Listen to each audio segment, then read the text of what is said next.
जय श्री कृष्ण। धारा चैनल पर आप सभी का स्वागत है। कार्तिक मास महात्म्य अध्याय 14 में आपने जाना कि किस प्रकार नारद जी दैत्यराज जालंधर के समक्ष माता पार्वती के सौंदर्य का वर्णन करके अपने स्थान पर लौट गए। आज हम कार्तिक मास महात्म्य कथा का अध्याय 15 का श्रवण करेंगे।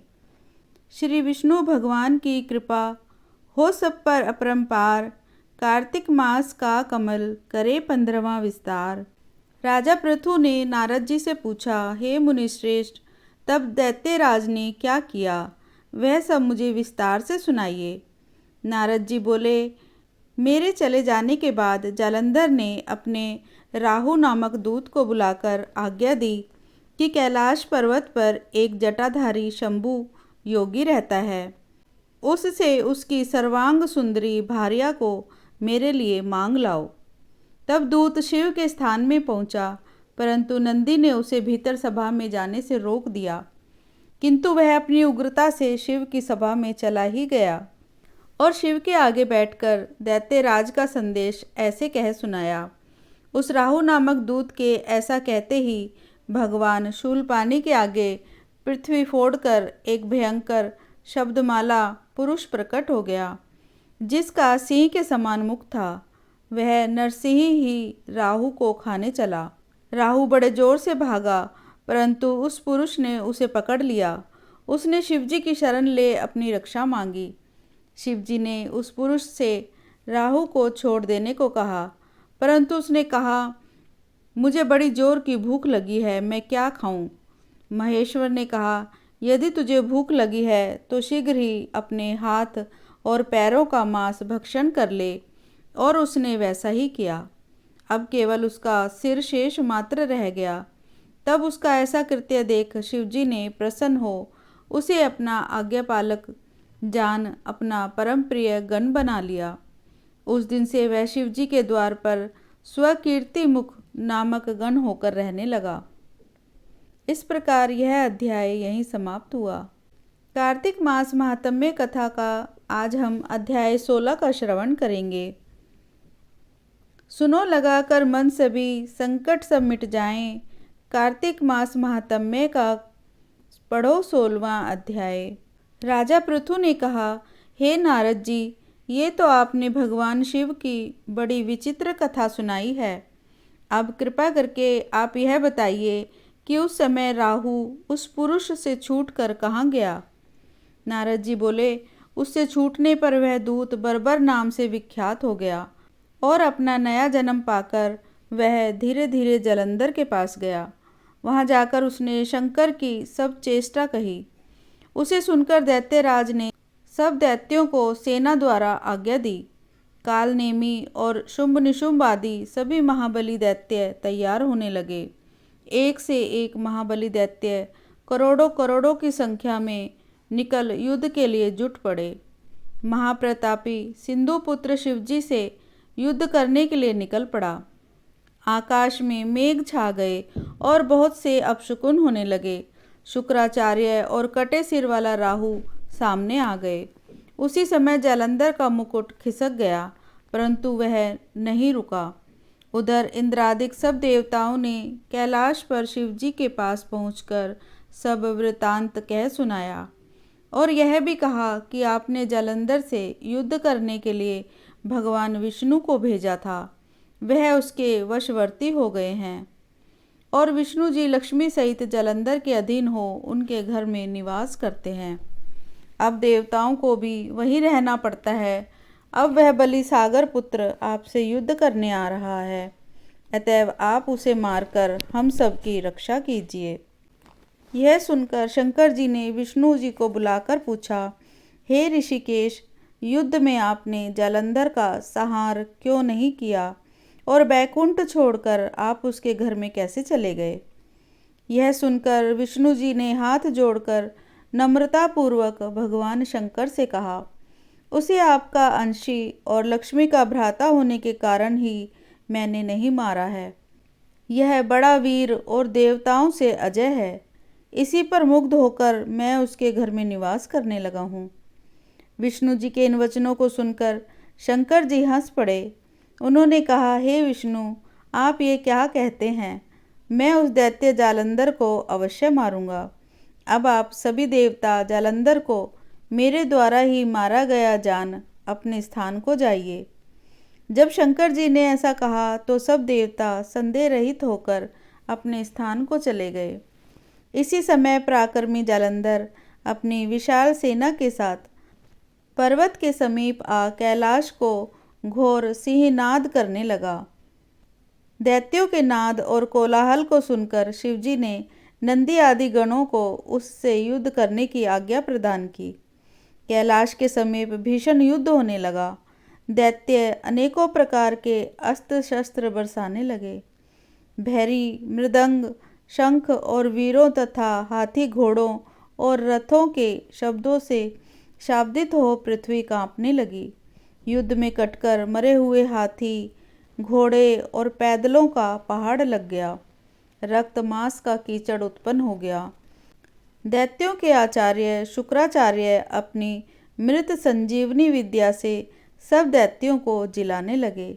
यह देखकर शिवजी के गण व्याकुल हो गए और उनके पास जाकर सारा वृतांत कह सुनाया। उसे सुनकर भगवान रुद्र के क्रोध की सीमा न रही। फिर तो उस समय उनके मुख से एक बड़ी भयंकर कृत्या उत्पन्न हुई, जिसकी दोनों जंघाएं ताल वृक्ष के समान थी।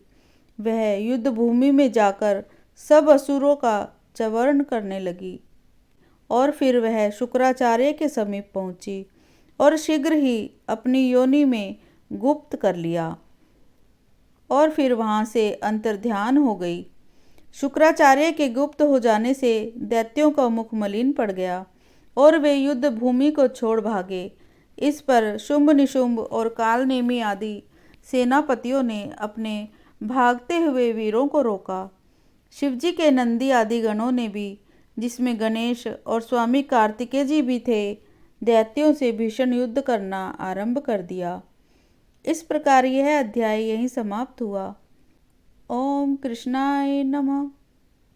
कथा अभी जारी है। जय श्री कृष्णा। कार्तिक माह में सुने जाने वाली सीता माता की नितनेम की कथा आइए सुनते हैं। राम आए, लक्ष्मण आए, देश के पुजारी आए, नितनेम का नेम लाए, आओ राम बैठो राम, माखन मिश्री खाओ राम, दूध बताशा पियो राम, सूत के पलका पोटो राम, शाल दुशाला ओढ़ो राम, राम संवारे सबके काम, खाली घर भंडार भरेंगे, सबका बेड़ा पार करेंगे। जय श्री राम, जय जय राम। जय श्री राम, जय जय राम। यह कहानी सीता माता कहती थी और श्री राम इसे सुना करते थे। एक दिन श्री राम भगवान को किसी काम के लिए बाहर जाना पड़ गया तो सीता माता कहने लगी कि भगवान, मेरा तो 12 वर्ष का नितनेम है, अब आप बाहर जाएंगे तो मैं अपनी कहानी किसे सुनाऊंगी। श्री राम ने कहा कि तुम कुएं की पाल पे जाकर बैठ जाना और वहाँ जो औरतें पानी भरने आएंगी उन्हें अपनी कहानी सुना देना। सीता माता कुएं की पाल पर जाकर बैठ जाती हैं। एक स्त्री आई, उसने रेशम की जरी की साड़ी पहन रखी थी और सोने का घड़ा ले रखा था। सीता माता उसे देखकर कहती हैं कि बहन, मेरा 12 वर्ष का नितनेम है, तुम मेरी कथा सुन लो। पर वह स्त्री बोली कि मैं तुम्हारा नितनेम सुनूंगी तो मुझे घर जाने में देर हो जाएगी और मेरी सास मुझसे लड़ेगी। उसने कहानी नहीं सुनी और चली गई। उसकी रेशम जरी की साड़ी फट गई, सोने का घड़ा मिट्टी के घड़े में बदल गया। सास ने देखा तो पूछा कि ये किसका दोष अपने सिर लेकर आ गई है। बहू ने कहा कि कुएं पर एक औरत बैठी थी, उसने कहानी सुनने के लिए कहा, लेकिन मैंने सुनी नहीं, जिसका यह फल मिला। बहू की बात सुनकर अगले दिन वही साड़ी और घड़ा लेकर सास कुएं की पाल पर गई। सास को वहीं पर सीता माता बैठी मिली तो माता सीता ने कहा कि बहन, मेरी कहानी सुन ले। सास बोली कि एक बार छोड़, मैं तो 4 बार कहानी सुन लूँगी। राम आए, लक्ष्मण आए, देश के पुजारी आए, नित नेम का नेम लाए, आओ राम बैठो राम, तपी रसोई जियो राम, माखन मिश्री खाओ राम, दूध बताशा पियो राम, सूत के पलका मोठो राम, शाल दुशाला पोठो राम, शाल दुशाला ओढ़ो राम। जब बोलूँ जब राम ही राम, राम संवारे सबके काम। खाली घर भंडार भरेंगे, सबका बेड़ा पार करेंगे। श्री राम जय जय राम। सास बोली कि बहन कहानी तो बहुत अच्छी लगी। कहानी सुनकर सास घर चली गई और उसकी साड़ी फिर से रेशम जरी की बन गई। मिट्टी का घड़ा फिर सोने के घड़े में बदल गया। बहू कहने लगी, सासू माँ आपने ये कैसे किया? सासू ने कहा, बहू तू दोष लगा के आई थी और मैं उस दोष को उतार कर आ रही हूँ। बहू ने फिर पूछा कि वह कुएं वाली स्त्री कौन है? सास बोली कि वो सीता माता थी। वो पुराने से नया कर देती हैं, खाली घर में भंडार भर देती हैं। वह लक्ष्मी जी का वास घर में कर देती हैं। आदमी की जो भी इच्छा हो उसे पूरा कर देती हैं। बहू बोली कि ऐसी कहानी मुझे भी सुना दो। सास बोली कि ठीक है तुम भी सुनो। और सास ने कहानी शुरू की। राम आए लक्ष्मण आए, देश के पुजारी आए, नित नेम का नेम लाए, आओ राम बैठो राम। तपी रसोई जियो राम, माखन मिश्री खाओ राम। दूध बताशा पियो राम, सूत के पलका मोठो राम। शाल दुशाला पोठो राम, शाल दुशाला ओढ़ो राम। जब बोलूँ जब राम ही राम, राम संवारे सबके काम। खाली घर भंडार भरेंगे, सबका बेड़ा पार करेंगे। श्री राम जय जय राम। कहानी सुनकर बहू बोली कि कहानी तो बहुत अच्छी है। सास ने कहा कि ठीक है, इस कहानी को रोज कहा करेंगे। अब सास बहू रोज सवेरे उठती, नहाती धोती और पूजा करने के बाद नितनेम की सीता की कहानी कहती। एक दिन उनके यहाँ एक पड़ोस की औरत आई और बोली कि बहन जरा सी आँच देना।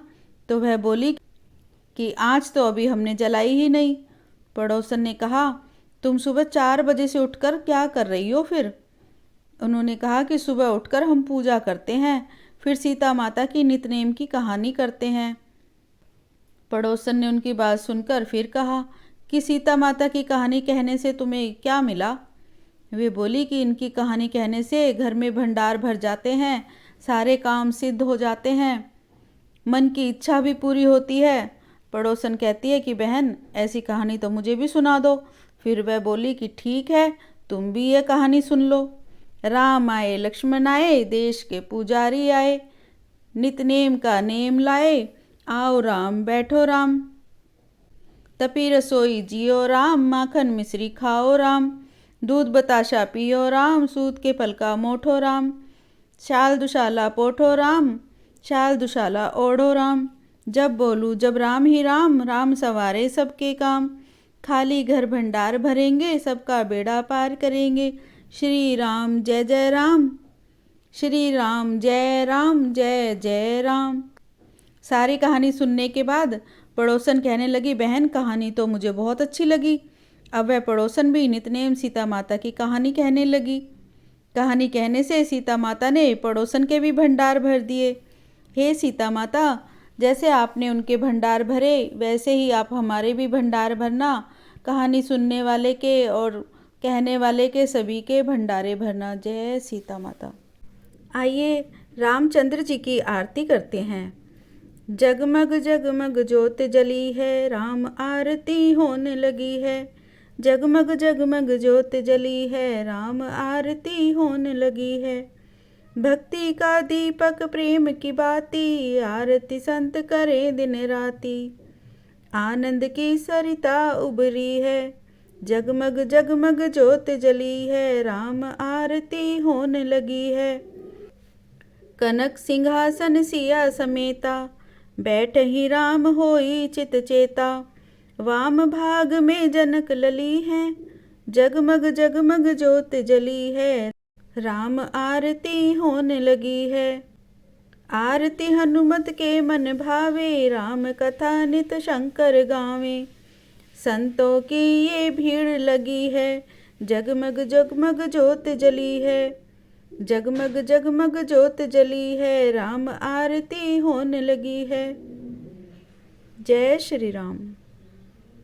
कार्तिक माह में माता तुलसी की पूजा और आराधना करना और नित्य से तुलसी जी के पास दीपदान करना मनुष्य की सभी मनोकामनाओं को पूर्ण करता है।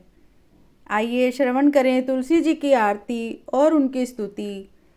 तुलसी माता की पूजा करने से श्री हरि विष्णु और माता लक्ष्मी की कृपा पाने में मदद मिलती है। तुलसी जी का पौधा लगाने और इन्हें पूजने से सुख समृद्धि बढ़ती है, साथ ही घर में सकारात्मक ऊर्जा बनी रहती है। आइए तुलसी माता की आरती का श्रवण करते हैं और उसके पश्चात उनकी स्तुति का श्रवण करते हैं। तुलसी माता की आरती। जय तुलसी माता मैया जय तुलसी माता, सब जग की सुखदाता वरदाता जय तुलसी माता। सब योगों के ऊपर सब रोगों के ऊपर रुज से रक्षा करके भव की त्राता जय जय तुलसी माता। बटु पुत्री है श्यामा सुरबल्ली है ग्राम्या, विष्णु प्रिय जो तुमको सेवे सो नर तर जाता जय जय तुलसी माता। हरि के शीश विराजत त्रिभुवन से हो वंदित, पतित जनों की तारिणी विख्याता जय जय तुलसी माता। पतित जनों की तारिणी विख्याता जय जय तुलसी माता। लेकर जन्म विजन में आई दिव्य भवन में, मानव लोक तुम्ही से सुख संपत्ति पाता जय जय तुलसी माता। हरि को अति प्यारी श्याम वरण तुम्हारी, प्रेम अजब है उनका तुमसे कैसा नाता जय जय तुलसी माता। माँ तुलसी की स्तुति। नमो नमो तुलसी महारानी, नमो नमो हरि की पटरानी, जाको दरस परस अगना से महिमा वेद पुराण बखानी। शाखा पत्र मंजरी कोमल श्रीपति चरण कमल लपटानी, धन्य आप ऐसो व्रत कीनो सालिग्राम के शीश चढ़ानी। 56 भोग धरे हरि आगे, तुलसी बिन प्रभु एक न मानी जय जय जय तुलसी महारानी। प्रेम प्रीत कर हरि वश कीने, सांवरी सूरत हृदय समानी। मीरा के प्रभु गिरधर नागर, भक्ति दान दीजे महारानी जय जय जय तुलसी महारानी। नमो नमो तुलसी महारानी, नमो नमो हरि की पटरानी जय तुलसी महारानी। भगवान हरि विष्णु की आरती। कार्तिक मास में सबसे ज़्यादा की जाने वाली आरती है ओम जय जगदीश हरे। ओम जय जगदीश हरे, स्वामी जय जगदीश हरे। भक्त जनों के संकट क्षण में दूर करें ओम जय जगदीश हरे। भक्त जनों के संकट, दास जनों के संकट क्षण में दूर करें ओम जय जगदीश हरे। जो ध्यावे फल पावे, दुख बिन से मन का, स्वामी दुख बिन से मन का। सुख संपत्ति घर आवे, सुख संपत्ति घर आवे, कष्ट मिटे तन का ओम जय जगदीश हरे। मात पिता तुम मेरे, शरण गहूँ में किसकी, स्वामी शरण गहूँ में किसकी। तुम बिन और न दूजा, तुम बिन और न दूजा, आस करूँ मैं जिसकी ओम जय जगदीश हरे। तुम पूर्ण परमात्मा, तुम अंतर्यामी, स्वामी तुम अंतर्यामी। पार ब्रह्म परमेश्वर, पार ब्रह्म परमेश्वर, तुम सबके स्वामी ओम जय जगदीश हरे। तुम करुणा के सागर, तुम पालन करता स्वामी तुम पालन करता। मैं मूरख खल कामी, मैं मूरख फल कामी, मैं सेवक तुम स्वामी कृपा करो भरता। ओम जय जगदीश हरे। तुम हो एक अगोचर, सबके प्राणपति स्वामी सबके प्राणपति। किस विधि मिलूं दया मैं, किस विधि मिलूं दया मैं, तुमको मैं कुमति। ओम जय जगदीश हरे। दीन बंधु दुख हरता, ठाकुर तुम मेरे स्वामी रक्षक तुम मेरे। अपने हाथ उठाओ, दया करो शरण लगाओ, अपने शरण लगाओ, द्वार पड़ा तेरे। ओम जय जगदीश हरे। विषय विकार मिटाओ, पाप हरो देवा स्वामी कष्ट हरो देवा। श्रद्धा भक्ति बढ़ाओ, श्रद्धा भक्ति बढ़ाओ, संतन की सेवा। ओम जय जगदीश हरे। जय जगदीश हरे स्वामी जय जगदीश हरे। भक्त जनों के संकट, दास जनों के संकट क्षण में दूर करे। ओम जय जगदीश हरे।